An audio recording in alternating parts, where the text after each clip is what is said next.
All right. Well, welcome everyone. Thank you so much for joining. My name is Mary Grace Gardner, and I am really excited to have this conversation today. So I am founder of the Young Professionista as a college admissions and career coach who helps teens navigate the college admissions process by identifying their talents, their passions, and the impact that they want to make in the world. And I am so excited to have our guest for today because there has been so many questions out there about the recent announcements by the College Board and changes to the SAT. And so I have welcomed on here Nathan Poon to join us. Dr. Nathan Poon is a founder and CEO of Myntor, which is a test prep company that builds AI-powered online courses that achieve 25% higher pass rates than the national average, doing so 6 times faster than a traditional school. He previously started a school in Ghana, now 5 schools that serve 1,300 students, received a PhD in mechanical engineering from UC Berkeley, and has over 10 years of teaching and tutoring both at high school and college level. So Nate, thank you so much for joining us today. Great, thank you for having me. For those of you who are watching this live, let us know in the comments where you're watching this from, and let us know if you have any questions regarding the College Board changes. We'll do our best to answer as many of those questions as possible towards the end of this interview. And if you're watching this on the replay, still participate. We want to make sure that if you've got questions as well, leave them in the comments. Nate and I will come back and make sure that we answer them, because we want to make sure that we help clarify any of this confusion that's out there. And if you know someone who can benefit from watching this live stream, make sure to share this on your page so they can join us, and they can also add their questions as well. I have a couple of questions here that were submitted beforehand too. Folks on my email list sent me some of their questions, and so I'm really excited to have this conversation. So Nate, let's go ahead and just dive right into what are these changes that the College Board has announced. So for the SAT, the primary changes that everybody has probably heard about by now is the removal of the subject exams and the essay section of the SAT. Something that some people may not know just yet is that while the subject exams have been removed immediately, the essay exams actually are still in effect all the way until June of this year. So if you're planning on taking the SAT before June, you should plan on making sure that you're prepared to do the essay portion of it, because it's still there. Those are the primary changes specific to the SAT. There have been a couple of other changes with regards to who's accepting it and who's test blind, test optional, that we get into in a little bit. And so I am getting all sorts of emails, and I'm sure you are too, with students wondering what should they do now? Should they be changing their strategies? And so first, let's start off at the very beginning, because some families actually don't know the difference between the SAT, the subject tests, and when I shared with my audience that this was a change that was happening, I actually got several emails from people saying, does that mean there's no standardized testing at all? So can you get us a little more clarity on what is the difference actually between the SAT and the SAT subject test? Sure. So let me be very, very clear. There is still standardized testing. The main portions of the SAT, specifically the English and the math sections, are still being offered. The primary difference between the SAT, the main sections of the SAT, and the subject tests is that the subject tests test specific subjects and are now no longer available. What they used to do is they would test your knowledge in things like physics or biology or chemistry or history, very, very specific subjects. However, these tests were slowly being phased out. Even up to last year, the Ivy League colleges were not requiring the subject tests in their admissions, and now these subject tests are no longer going to be offered.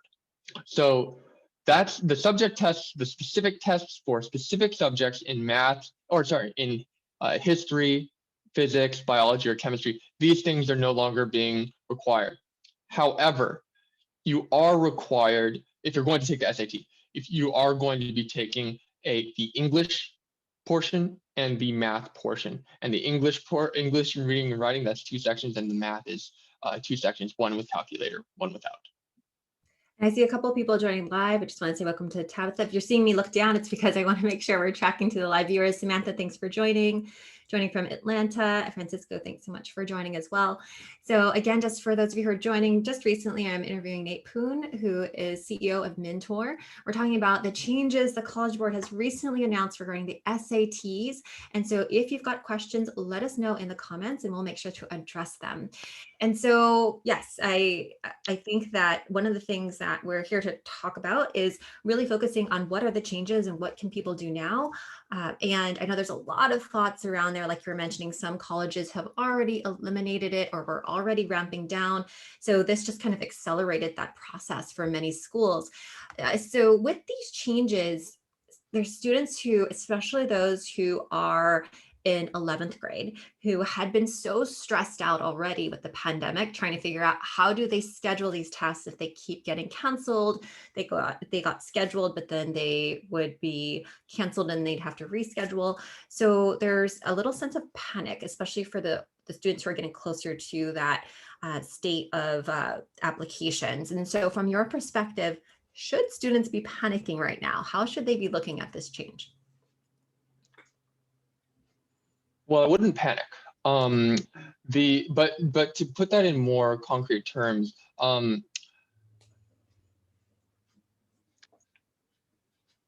when you're looking at the landscape of the colleges that you're going to be applying to, the most important thing is to understand what the perspective is, the admissions, what role the SATs and ACTs play in the colleges that you're planning to apply to and their admissions process.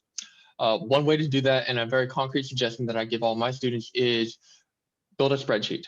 Spreadsheets are very easy to use. Build a spreadsheet of the colleges you plan to apply to, and most importantly, take note of whether they are test blind, test optional, or if they require a test.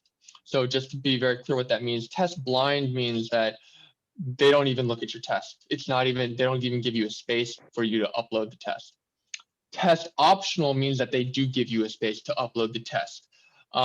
They are saying that, hey, we're not going to use this to determine who gets in and who doesn't.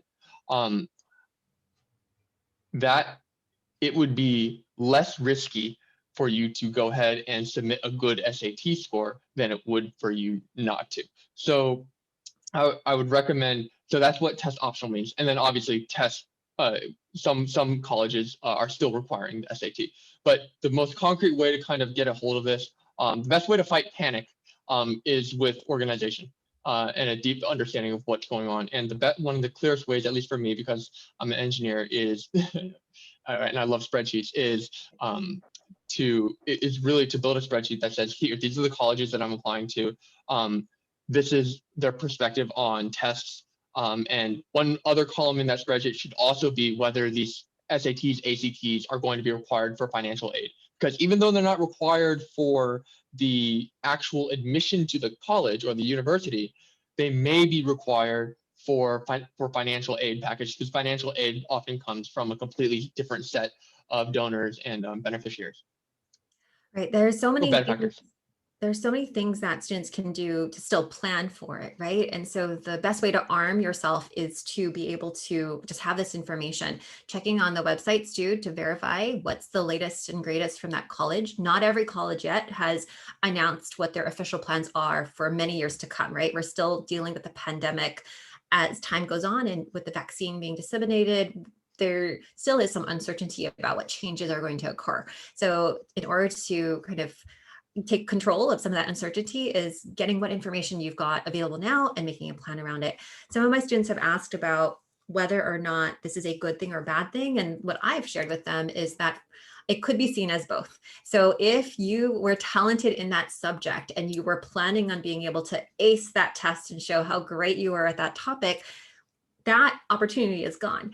However, there are still many other opportunities to be able to demonstrate your competency in that particular topic if you were planning on showing it through the SAT subject tests, like taking AP classes, like scoring well on that AP test, like participating in extracurriculars related to that topic to demonstrate your passion for it. So being prepared in that way is helpful. For some students who just didn't like taking tests to begin with, it's one less test to worry about.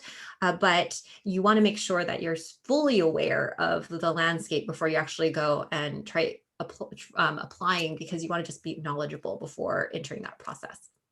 So I'm wondering that another question that has been coming up and me really interested in your perspective with these changes to the SAT, it has ruffled some feathers and some students are wondering, well, should I abandon that and go to the ACT instead? What are your thoughts around that? My thoughts around SAT versus ACT, I mean, this is a pretty timeless question.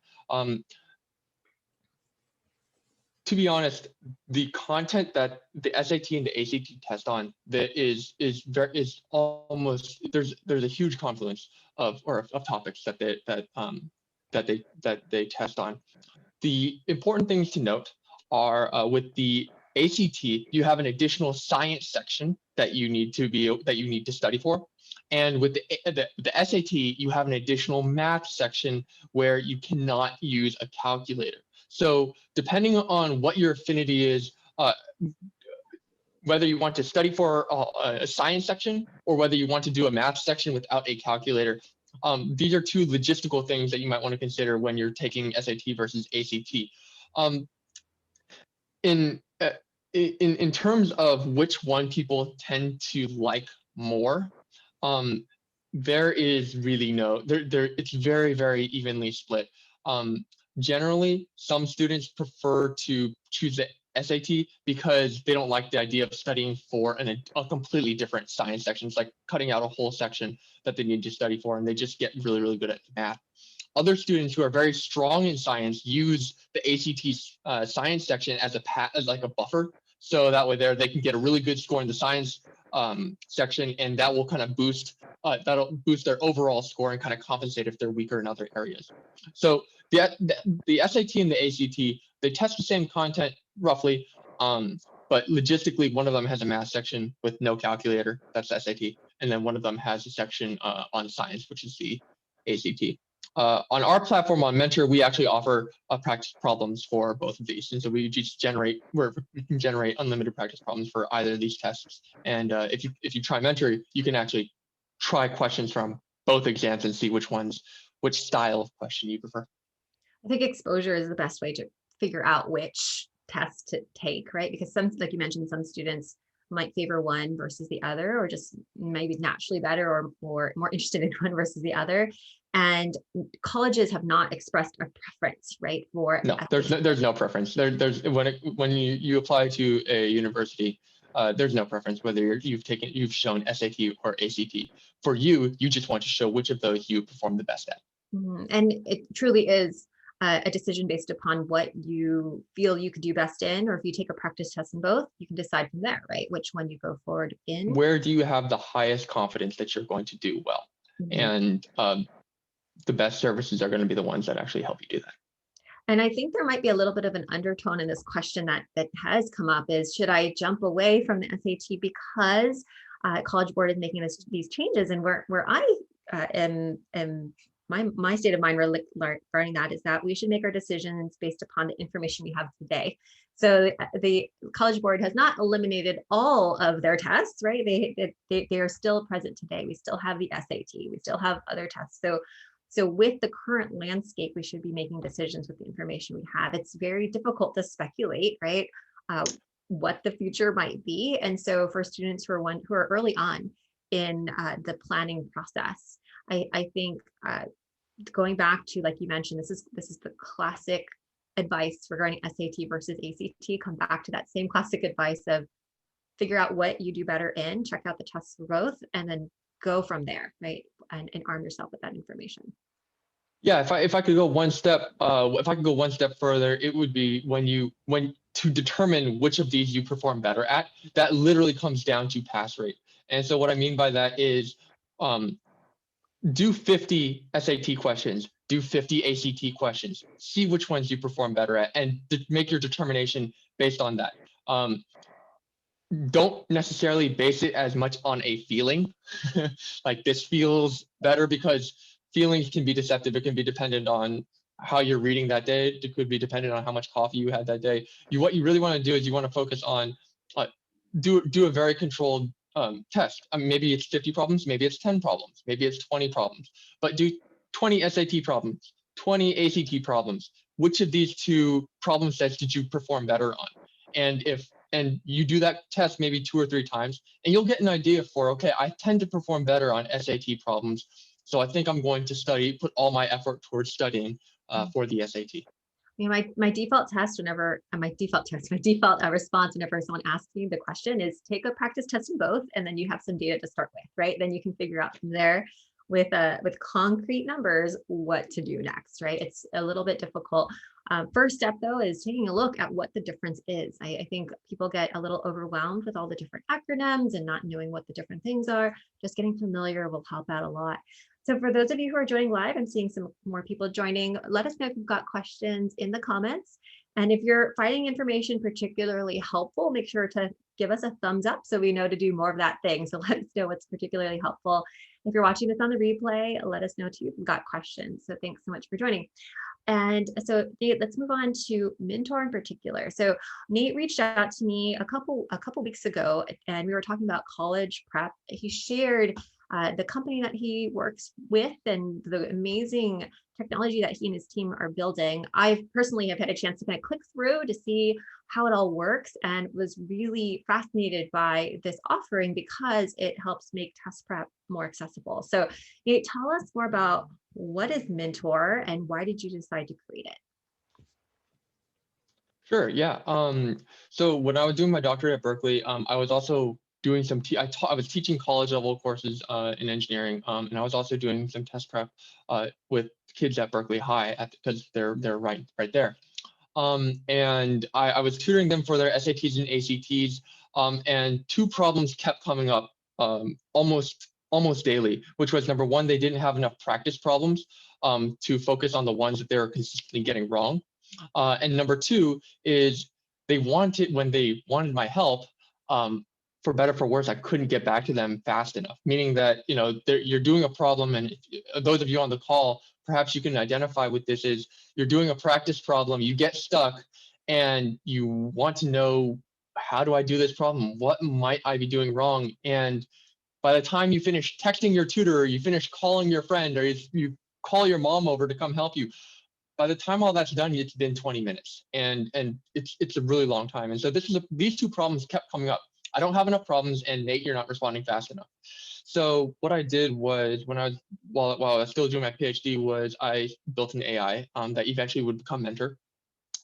And what this AI did was it generated an unlimited number of SAT or ACT problems, and then gave you problems that you consistently were getting wrong. So it took all the guesswork out of it and said, okay, you're getting this type of problem wrong, so I'm going to generate an unlimited number of that type of problem, so you can really drill on that particular concept until you get it right. So that was to solve the unlimited problem, the infinite supply problem. To solve the feedback problem, I added a conversational element to the platform that would basically take a question that students asked and give them an answer instantly. So if a student was like, hey, I need a hint for this question, it would deliver a hint immediately. Or if they said, Nate, I really want a video walkthrough, it would give them a video walkthrough immediately. And we recorded, I got someone to record a couple hundred video walkthroughs for every single problem.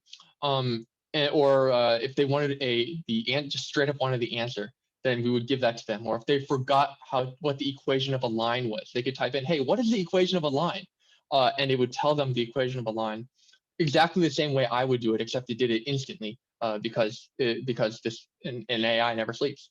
And so this was kind of the genesis of what eventually would become Myntor. And I found that a lot of my students ended up using this outside of our tutoring sessions, which is great. They started inviting their friends, which was also great. And then I started getting notices from their teachers asking if there was a version that I could sell to schools, which I didn't have, and that was not something that's was on my mind at the time. And so what I ended up doing was I ended up building this thing into something that was a little bit more robust, that generated a couple more problems, and then I added calculus to it for my students who were taking calculus. That was a really popular course that I was teaching.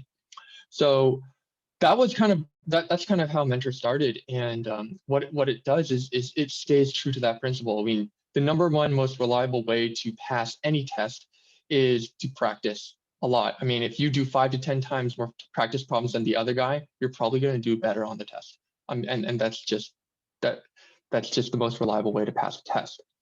And so that's what Mentor does. We give you an unlimited number of practice problems, and then as you're doing the practice problems, we give you the tools to dial in on the problems that you're doing wrong, and then really feed you as many of those problems as you need to develop competency in that particular problem. And the results were great. All of my students scored in the top 90th percentiles of their exams, and consistently, and they did that completely on the Mentor platform. Wow, that's amazing. And so when I was clicking around, exactly as you said, there's a section on the side where I said, I'm lost, right? Just to see how it would respond. And then there's a step-by-step guide. And it was really helpful also because if you're stuck, it also clicks out into the relevant Khan Academy video that might help you understand. And what I also liked, like we were just mentioning, was that dashboard. So similar to Nate, I also went to Berkeley too, right? I'm Berkeley alum, and then my undergrad was in math, so the analytics part speaks to me. But when I went to scroll down as a tester, I wanted to go see and look at my scorecard, right? And see specifically how long did it take me to do these problems and which ones did I get stuck in. And so it gives you much clarity on where to spend your time, right? And students are just already so busy. So it helps studying be much more efficient and effective, right? If you can go specifically and have data to tell you where to go and how to spend your time. And so I just thought when you shared this with me, I thought this is such a neat way for students to learn and to have it be on the go, right? Because nowadays, like you mentioned, it is really hard to get the feedback that you need. Your parents might not always be available to ask for help, or your older brother or sister might not be around to be able to ask for help, or your teacher might be super swamped and not able to reply, but being able to have something respond immediately, that just speaks to a lot of what students need right now, is being able to get that sort of access and information. Yeah, thank you. Thank you. I appreciate it. Yeah, it's really, I mean, if for those of you on the call, if you guys take a look at the Mentor site and actually try the platform, 90% of what we put on that, 90% of all the features on that platform are actually driven by our existing customers. We listen incredibly well to what everybody says. And really, if you see something on there, most likely it's there because some other student said, hey, I really want a button that does this. I really wish Bumblebee responded when I said hi.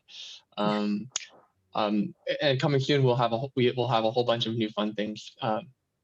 Some students have been asking for audio. They want Bumblebee, the AI, to actually read them the instructions or the hints. So that way, they don't have to take their eyes off the problem. It's a lot easier when somebody's reading off the instructions to you, and you can still keep your eye on the problem, just visually and mentally. You're looking at one thing, and someone's telling you how to do that thing. So we have a whole bunch of things like that coming out. Hopefully we'll get, if anybody here knows Anna de Armas, or who played Joy in Blade Runner, or Paul Bettany, who played Jarvis in the Iron Man series. Hopefully we'll be getting somebody like that to voice the AI. I think that would be incredible. That'd be awesome. That'd be so talk to us a little bit though about, there's different ways in which to study, right? So you can get a book, enroll in class.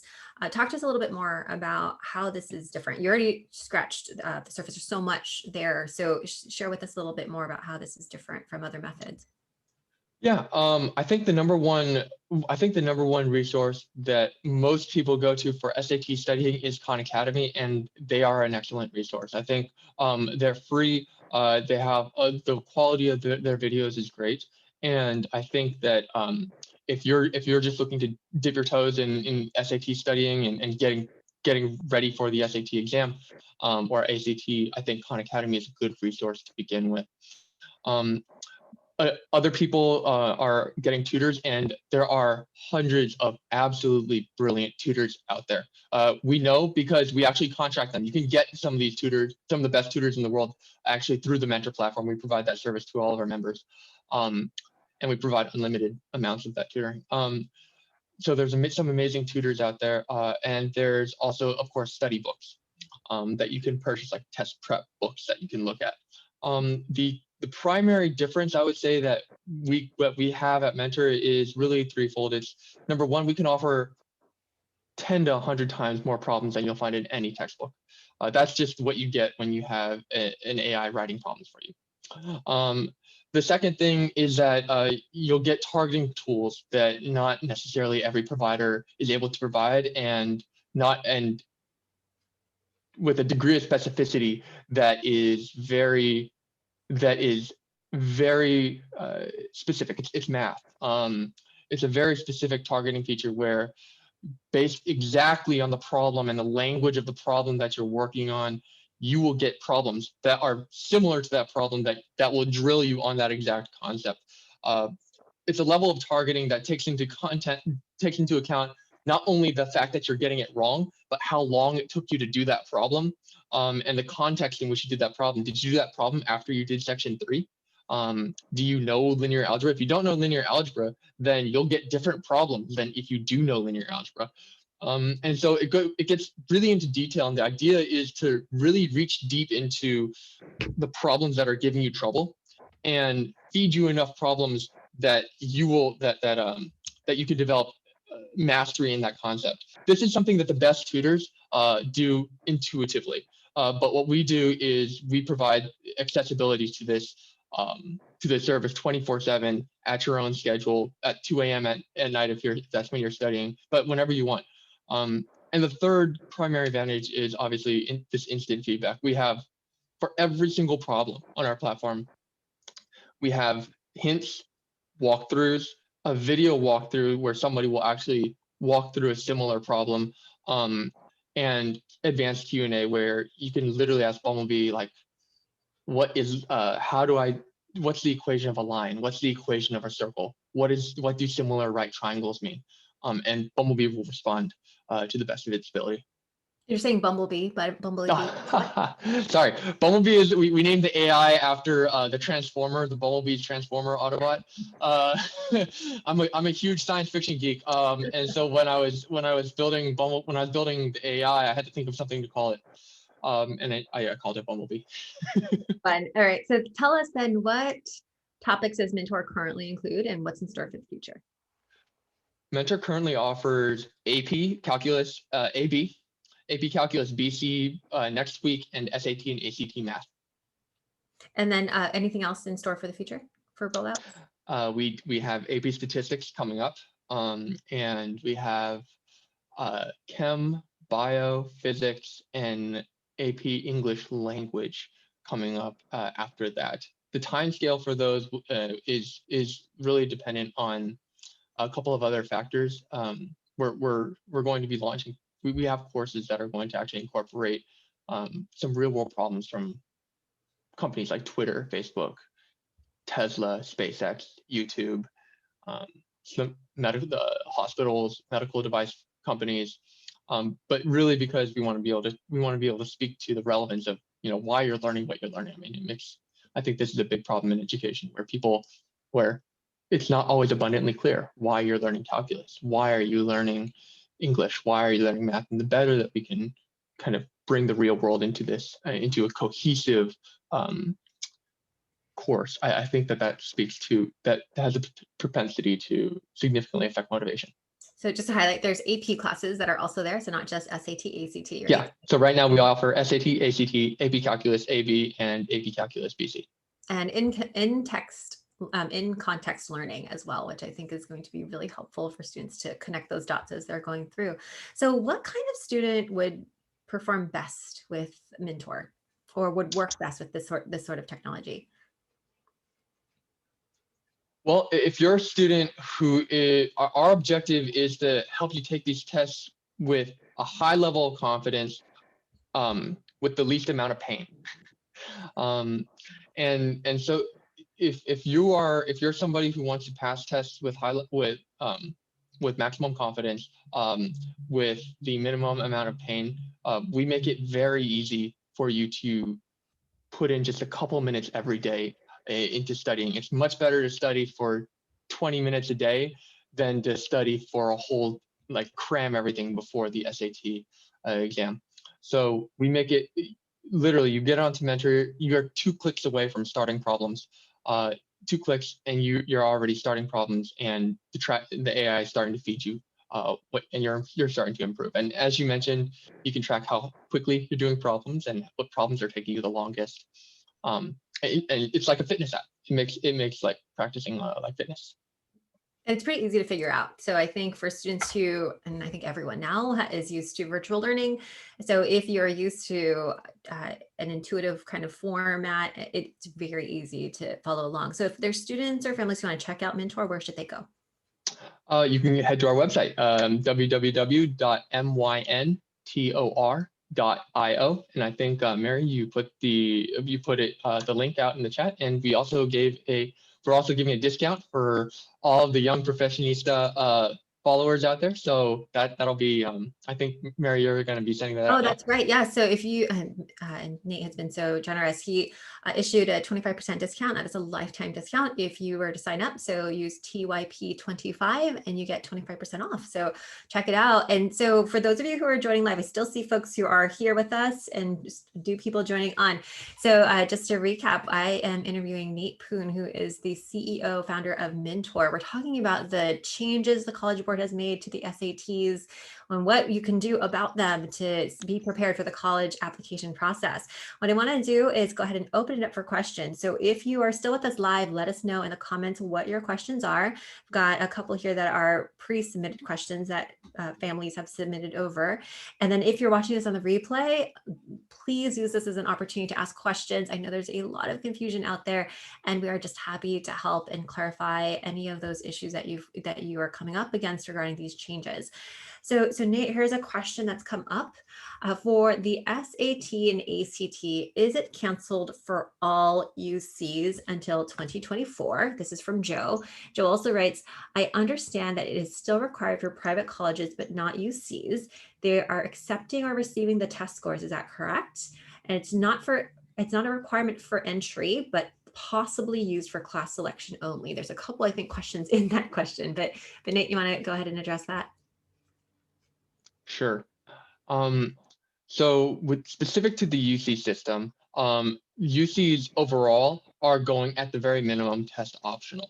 There are some campuses that are test blind, like for example, UC Berkeley is test blind, meaning that they won't even look at your SAT at all, period, or ACT if you submit it. Other ones like UC Davis or UC Merced, these guys are test optional, meaning that they will have a space for you to upload your scores and send your scores. The best advice that I can give is to build that spreadsheet and check for each of these colleges, check what their position is on accepting these SATs. And the reason why I say that is because as of now, Berkeley is test blind and some of the majority of the other UCs are test optional. But given the state of flux in admissions right now, this is subject to change.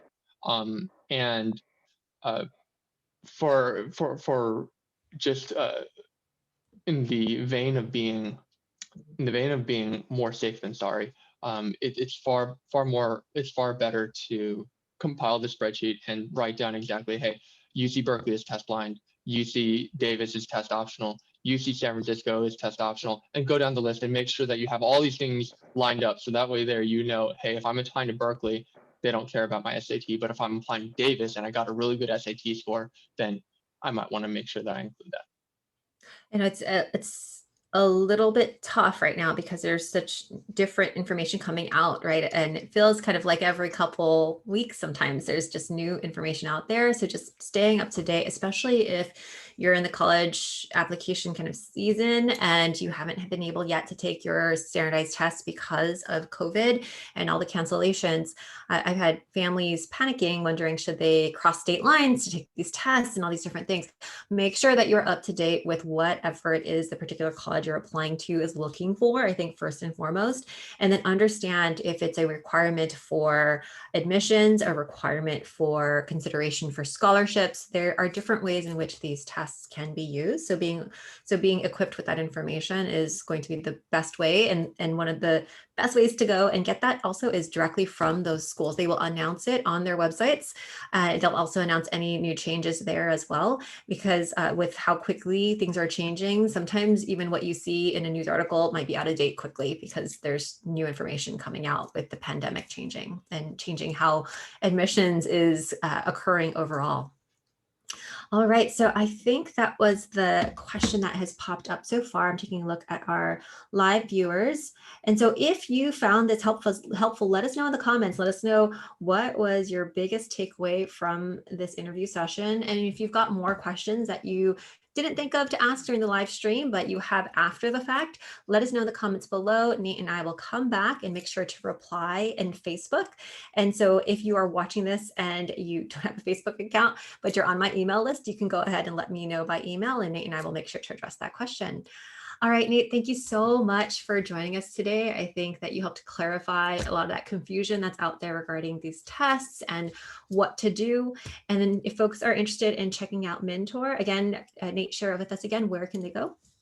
Our website is www.myntor.io. So www.myntor.io. And the discount code from Mary, I'm looking at it right now, looks like is TYP25. And that'll net you 25% off the lifetime membership. Mostly because I think, Mary, you're doing a great job and of what you're doing. And for those of you looking for college advice, I've got to tell you, I get on the phone with a lot of college counselors, a lot, probably maybe about 50 every month or so. Mary is probably one of the most genuine college counselors that I've had the pleasure of meeting. She's an incredibly smart woman, and I think for what it's worth, if you're looking for a college counselor, I think what she's doing, she's an excellent person to reach out to. Oh, thank you. I really appreciate that. That's so wonderful.